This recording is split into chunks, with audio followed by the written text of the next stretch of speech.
joint that I just wrote a while ago, and I haven't memorized it yet, so I'm gonna try to read it to you like I was performing it on stage. And it may work, it may not work. I don't normally read, so we're gonna give it a shot. See how we do. All right, here we go. I hate doing laundry. And no, it's not because I'm not domesticated or I'm just extra lazy. It's just because I don't understand the entire process. You got to put your clothes in the washer. Take your clothes out the washer. Put your clothes in the dryer. Don't shrink that 100% cotton t-shirt you just got. Should I put it on high heat, low heat, medium heat, tumble dry? Stop. Who invented tumble dry? Why did you invent tumble dry? I just threw these clothes in the hamper in the first place because I didn't want to fold them when the company was coming over. And looky here, back at square one, folding shirts. Why do I go through this process every week? Don't they make wrinkle-free shirts nowadays? I should just throw these away and invest in some of those, but I guess that wouldn't really fix the problems. I would still have to wash them. Sometimes I forget to take my clothes out the washing machine entirely. I'm too busy out here making life choices about what types of shirts I should wear or detergent I should use. I like the ones that smell like a fresh spring day though. But forget that. My clothes just smell like mildew now, which is far from spring. Now I gotta rewash, repeat, recycle, go back to the beginning because I think I missed some pivotal steps. Does anyone else have these types of issues? You know, the ones that you could possibly fix or at least try to acknowledge, but your ignorance is only as blissful as you would like it to be. Your smiles look like faded jeans, too small sweaters, salmon-colored t-shirts that were once white, and you refuse to even acknowledge that it's happening in your own house. Come on, man. I know your mother taught you better than that. She showed you how to separate your clothes, place them into quantitative piles, sort them by similarities, colored lows before whites because you don't want leftover bleach to stain them. Boy, don't mix your colored clothes with your white ones. I know your mother taught you better than that. Or maybe, just maybe, when you entered into the school system, America retaught you. Taught you that dye actually has the ability to stain.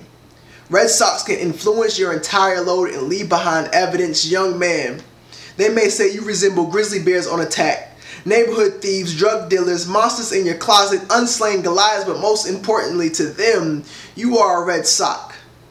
Your presence is simply iodine, strongly acidic, and tide isn't strong enough to wash you away. You look like sin to them. So they'll try to use bleach in hope to wash you out or cancel your essence. Young black boy, you are a red sock in a load full of white sheets and wedding dresses. To them, you are impure and uncultured. They are too ignorant to understand you, but maybe, just maybe that's a good thing. Because when it's time to go get that job, what do? They put on that blue suit with the red tie and them red socks. That's right, a bit of you can make them pop. Euler or pop culture, however you want to say it. They love the idea of you but will never give you credit. My laundry room reminds me of a gym. Separated by those who see gains and those who just hope things work out. My laundry room reminds me of a gym. Poetic like raven, but in America they'll call it crow. Separate but equal, visibly invisible. Generational ignorance is passed down like family names from family members that aren't really kin. Young white man, our last names are the same. And it makes me wonder if a bit of your ancestors' teachings have transcended imaginary borders and crept into my skin tone. See, my skin tone, our skin tone can vary, like various degrees of colored clothes that lay in my floor sometimes when my loads are too big. I separate my lights from my darks, as if they had beef, like one was too good to be washed with the other, like the influence would ruin them. You don't want to mix your darks with your lights because, well, you just want your babies to have that good hair and you want her edges to be laid. But on the edge of this floor, there's a pile of clothes, and now I start to get confusing, and I really hate doing laundry. And under everything, there's a process. But don't ever underestimate the process, and don't act like there isn't one. See, red socks still stain. And you can't act like bleach doesn't ruin uniqueness or colored clothes don't break down into two categories, like it doesn't happen, like no one thinks this way anymore, like some new detergent came out and it can wash away all your problems like America bleached Martin Luther King suits, Malcolm X posters, and Black History Months out of our school system. See, washing clothes is a system placed in order to guide you or maybe hinder. But I'll let you decide that. I just know I hate washing clothes. It reminds me of everything that is wrong with this world. I swear. We all want to be clean, but have different opinions on how to wash our dirty thoughts. Some admire bleach, others just want that all-purpose Tide. Safe for all colors. It would be safe for all colors. They said this Tide is safe for all colors. See, even white is just the presence of all colors. Safe for all colors. I wonder when my laundry room will break down and become safe for all colors. Yeah, that's laundromat. Cool. Alright, so should we do another poem? Let's do one more. Let's do one more. Nonverbal communication. This is the erotic poem. So, nonverbal communication. Here we go. Ready? So this poem is my only erotic poem I've ever wrote. I did it to get out of a writer's block. I don't really like doing erotic poems. I feel like it's cheap. But here we go. It's called Nonverbal Communication. This is for guys who don't speak in the bedroom. Here we go.